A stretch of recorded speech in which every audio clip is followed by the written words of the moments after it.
Welcome back to the channel, guys and gals. My name is Norman, also known as King Julian here on this channel. So sometimes when you're doing modeling, you can do things in a certain way and still get the same effect. Much like the Polar Express, how that came about. Very surprised for a $30 purchase on a set that's never been run. But I did make mention in there that I would like to build a different tender for it. Something that went off season, the locomotive can still run, and it's still getting, still be run with other stuff. Well, for a while now, I've been looking at a way to build a Vanderbilt tender. If anybody's ever paid attention to Vanderbilt tenders, there is actually several different styles of Vanderbilt tenders. It is probably one of my favorite tenders, along with the wellback tender.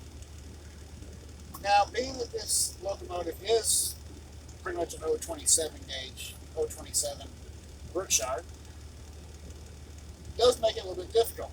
But as I was discussing with Gus Henley as we were messaging back and forth, Hadley, sorry, not Henley, Hadley, I am looking at building a custom locomotive. It's going to be a one-off locomotive and will be massive. But if I do this right, I can also build the Vanderbilt to go behind the Berkshire. And so while I've been looking around, I started thinking about where can I get something to to start the Vanderbilt tender. Well, as most of you know, being a truck driver and driving across country, I do a lot of fueling at the TA and Petro, and we get what we call points on that for every time we fuel up or have work done.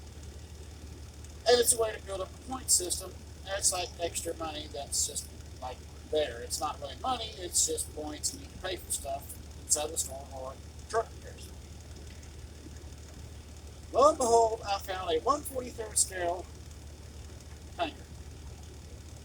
Yes, I do have the truck, but the truck is back in its box along with 3 other trucks from the cattle car sets, and those will be sold off. But what I'm looking at is it's almost got a perfect round. So a little bit of modification and make your piece come up right here at a slant, right here. Cut it, modify it, and you can have your Vanderbilt tender. Along with your bolsters down here, and of course up here, and your trucks on it. Now, this would be a very light tender, so we'll have to add some weight to it, because it is quite light right now. But I think I can make this work. And of course, I'll have to change the roof walks out, or I've changed out this area right here, except for maybe a couple of little portholes, because these are oil tenders.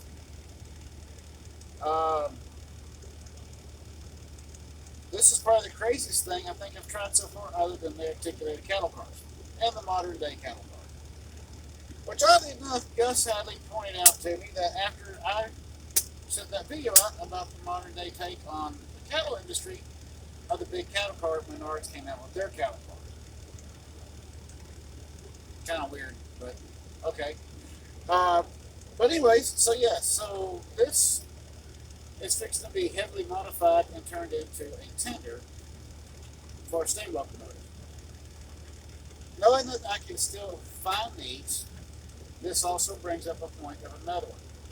Now, the reason why I started looking at this is, one, it's a perfect base to start with. The locomotive I'm looking at building would be a 2664. And I know a lot of people may go, why 2664? Articulate. The way I'm going to go about designing it, it's probably going to wind up being the locomotive itself about this long. Tender and all, it's going to be massive.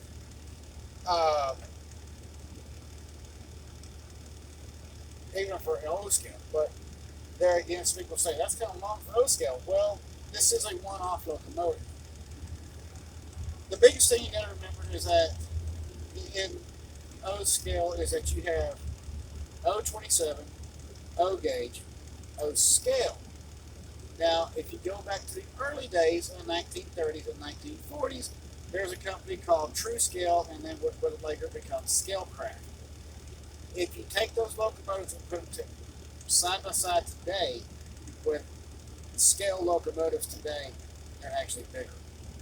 Not by much, probably quarter to a half inch bigger. And that was built on a true scale level, which is where a lot of my scale stuff is more or less where I'm more focused on that old world stuff.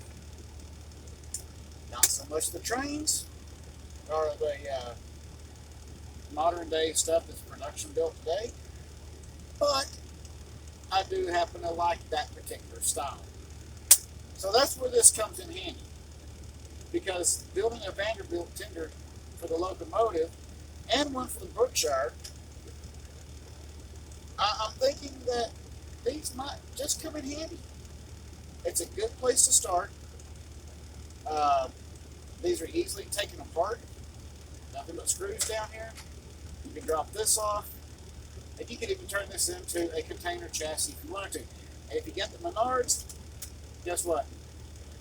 The containers are the same size as these, or even if you're using the Lionel or Atlas. So you can easily turn this into a container chassis.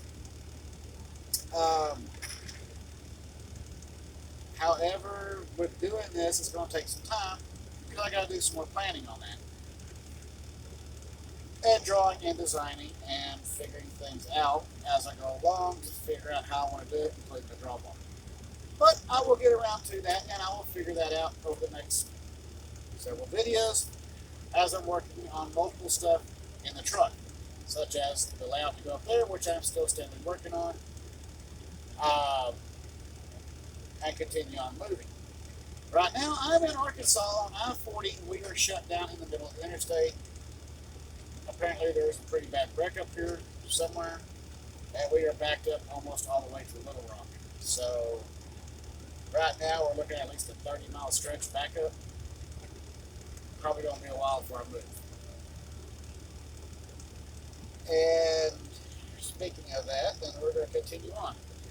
As always, please keep the shiny side up and the rubber down. Stay safe out there. I want to see each and every one of you back.